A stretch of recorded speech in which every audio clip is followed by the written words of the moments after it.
How close are we talking when we say this asteroid is coming into Earth's orbit? Do we have to be worried about this? No, not at this point, luckily, because if something this size were to hit the Earth, it would be an apocalypse of of a biblical kind. Well, NASA is making plans to study an asteroid that's set to pass so close to Earth that this hasn't happened since the dawn of recorded history. It's called the God of Chaos asteroid. So this asteroid, it's fascinating. It's the length of almost 4 football fields, we understand. It'll pass Earth closer than some satellites. There is an asteroid discovered in December 2004 called Apophis, named for the Egyptian god of death and darkness. It was named only after its trajectory was identified to intersect that of Earth. Did you hear about this asteroid when it was discovered? No, because that same week was the Indonesian tsunami. That same week. And so rightly so, it did not lead the headlines the way the tsunami did. So here's what will happen. On April 13th, in the year 2029, that's one orbit away from the 2036 date. It has a 7-year intersection orbit with Earth. On that date, April 13th, which, by the way, is a Friday. April 13th, 2029, this asteroid, named Apophis, named for the Egyptian god of death and darkness.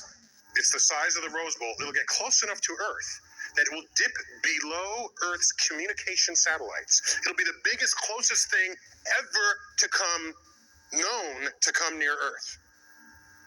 The communication satellites are geosynchronous orbit. It's about 23,000 miles up. This will come in at 18,000 miles. It'll be visible from northern Europe. Now, of course, a much bigger asteroid took out the dinosaurs, but we weren't around at the time.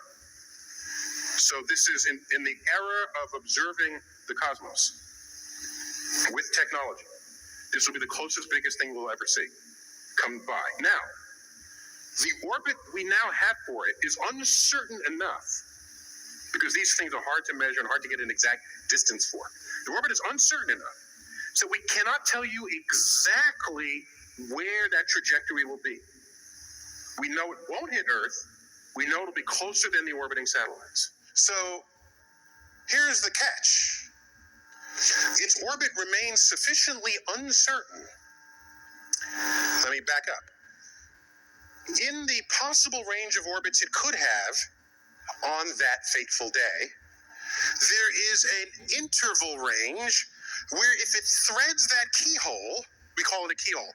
It's a 700-mile range. If its orbit goes through that range, Earth's gravity will be just right. Or rather, just wrong. So that it will alter its orbit so that it will hit us 7 years later. What do we know about its passing, and is there any cause for alarm here? Well, 20,000 miles in a cosmic sense is very close to the Earth, but there's no cause for alarm. NASA and other agencies are very good at calculating these trajectories. Very exciting mission for a number of reasons, though. It's going to study the effects of the Earth gravity on these kinds of bodies. One really cool aspect about this mission is the spacecraft OSIRIS just completed its mission to asteroid Bennu. For the first time, took a sample of an asteroid and then in a re-entry vehicle deposited back on the Earth just a few months ago. NASA noticed that, hey, we've still got a pretty good amount of fuel left, so let's not just discard this spacecraft, let's swing it back out into the universe, and they picked Apophis as a great candidate to go study. And so in a way, we're getting 2 missions for almost the price of one. Earth is getting a second moon for a limited time. Astronomers say an asteroid will come close enough to Earth to temporarily enter its orbit at the end of the month. And it's getting captured by the Earth's gravity and will be part of the Earth-Moon system. It'll orbit the Earth for maybe about 2 months, and then it'll get flung back out. So we get a little, teeny tiny little moon for about 2 months. A rare lunar trifecta in the sky tonight, a super harvest blood moon. This year's harvest moon is also a supermoon and a blood moon, which will occur during tonight's partial eclipse. It peaks at about 10:44 Eastern. Sydney is still glowing after a rare, super-sized supermoon appeared in our sky last night. The celestial show was hard to miss. A supermoon will light up the sky. I don't know why I said it like that. It is pretty super. It is. Have you seen the moon recently? It is gorgeous. But there's also going to be a lunar eclipse to darken it. This is a rare sight. There are two more supermoons still to come this year. The next one on October 17th. And next month is looking like a busy one for the night sky. There'll also be the Orionids meteor shower and what could be the comet of the decade. Called C2023A3, returning after 80,000 years.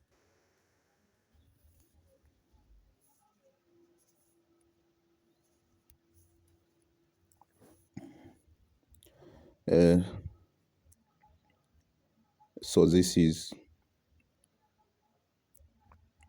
the book of Joel 2. We start at verse 28. It read, "And it shall come to pass afterward that I will pour out my spirit upon your flesh, and your sons and your daughter shall prophesy. Your old men shall dream dreams, your young men shall see visions. And also upon the servants, upon the handmaids, in those days will I pour out my spirit. I will show wonders in the heavens, and the earth, blood and fire and pillars of smoke.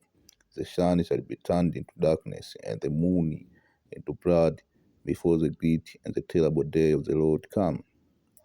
All praise and glory to Yahweh, Bahashem, Yahushai, Bahashem, Rakaha, Kwadash, and the Bohanat Zelda, and the apostles of Great Mason who do well.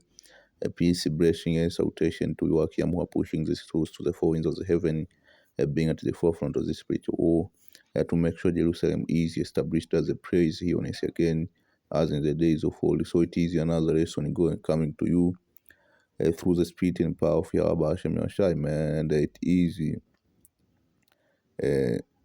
sign and wonders in the heavens, man. You saw what they call the asteroid Apophis, man, which it was named after the Egyptian god of death, chaos, and destruction, man. And we happen to be living in that time period, man. Hell, we expect all this prophecy to come to pass, man. We also had what we call the trifecta, supermoon, if I'm not mistaken. And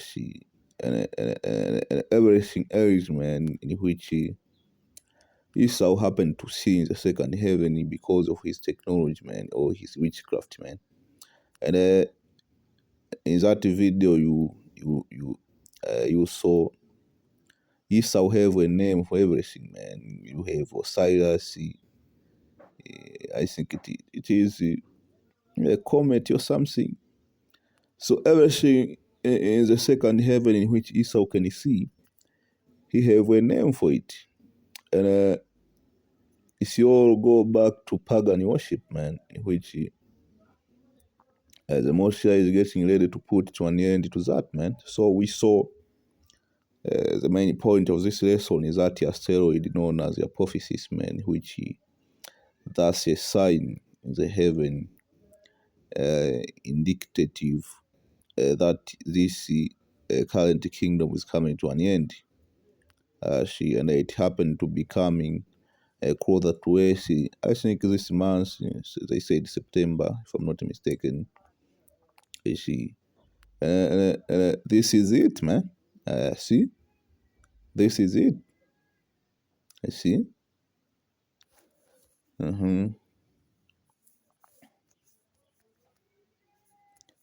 This is it, man.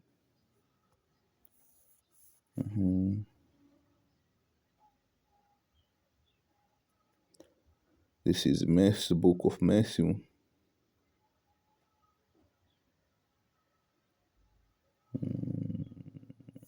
Let me see.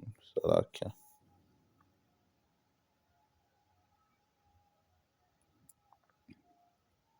This is the book of Matthew 16. I started with verse 1.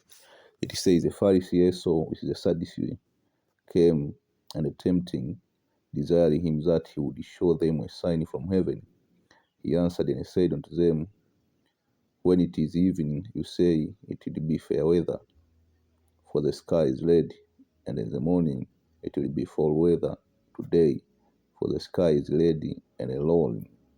O ye hypocrite, you can discern the face of the sky, but can you not discern the sign of the time? I see. Can you not discern the signs of the time? I see. Of course, the prophet came, man, and that's what we are telling you, man. And these other leaders in this other Israelite camp, they cannot discern the sign of the times. They are not telling you this.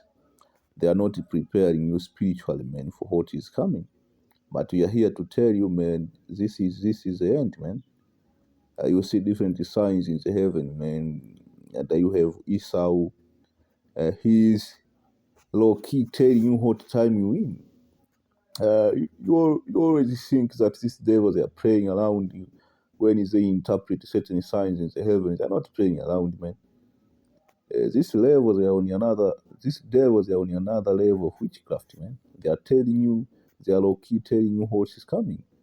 And there is like a norm in the Illuminati where they tell you what is coming, like a self-fulfilling prophecy.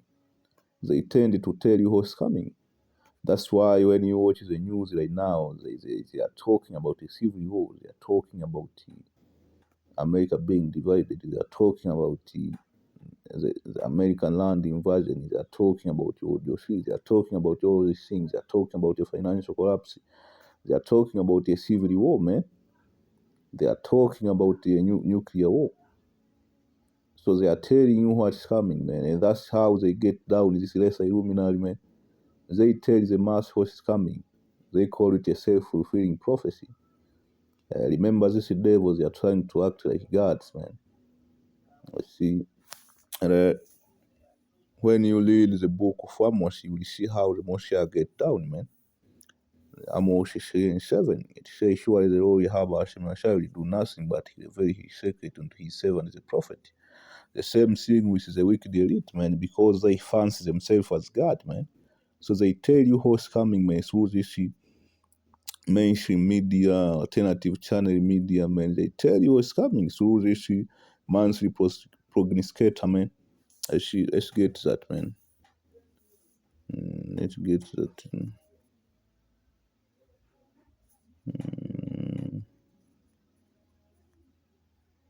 Monthly. Let me get that. That's in the book of Isaiah 47:12, standing now, which is an enchantment. That's what you were seeing in that video. This is different cosmologists, astrophysicists. They are telling you they are prognosticating of what is coming, man.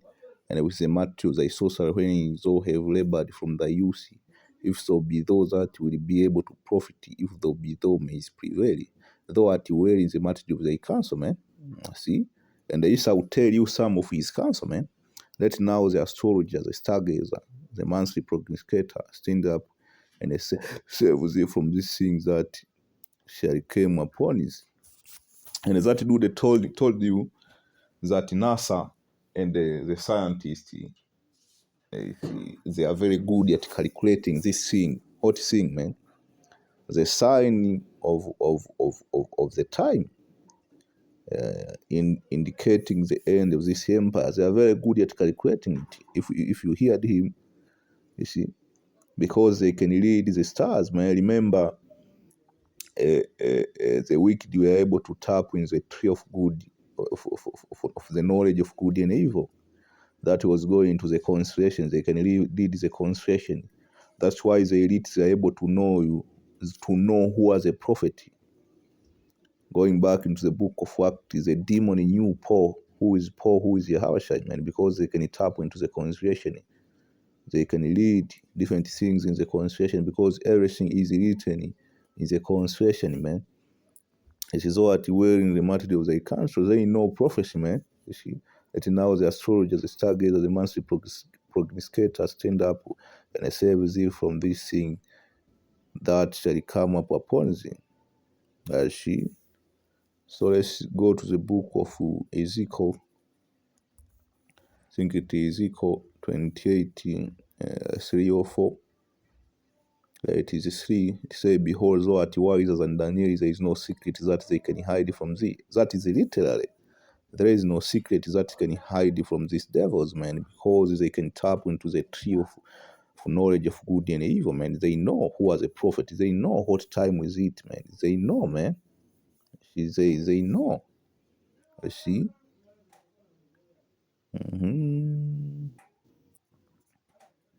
Let me see.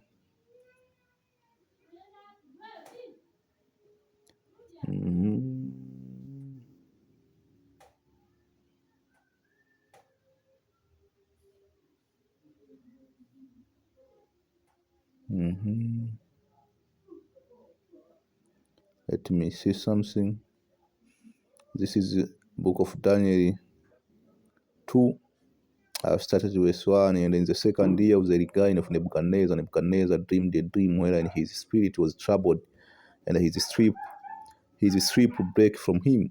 Then the king commanded to call the magician, the astrologer, the sorcerer, the Chaldean, for to show the king his dream. So they came when he stood before the king. You see? In the ancient Babylon, you have all of this, in which in modern day you call them scientists, man. I see. Back then they were witches, sorcerer, astrologer, magician, man. And they have certain kind of power, man. See, the left hand, man, got some power. I see. That's why the scripture tell you, man, to how's that scripture again? Let me think. I see. To obey certain people who were given power over death, man. Like Esau have power over death. If roughly paraphrasing, man, Esau can put you to death, man, through his science, through his witchcraft. A lot of people have perished through Esauism witchcraft, man. The Moshiach gave him power over death, man. You see, that goes into the red horse, man, to take peace from the earth, so that people can kill one another. And it was given a great sword, man.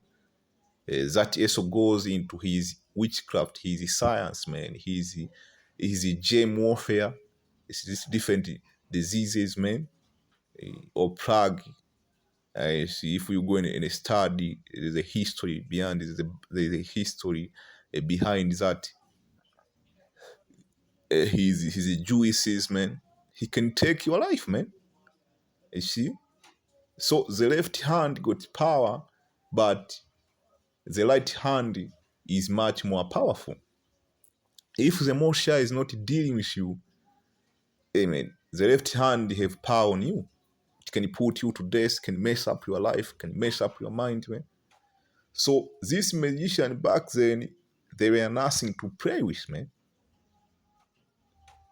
Daniel was able to prevail against them because at the end of the day, the left hand is under control of the Moshiach Yahweh, man. That's why it was not able to prevail against the right hand side of the Moshiach, man. And that's why we always tell you the right hand got power over the left hand, man. And that's why we always tell you during the time of Jacob trouble, we will have the victory. Because we trust in the Lord Yahweh Hashem Yahshai. As the scripture tells you, the right hand will prevail against the left hand. The right hand will have an upper hand.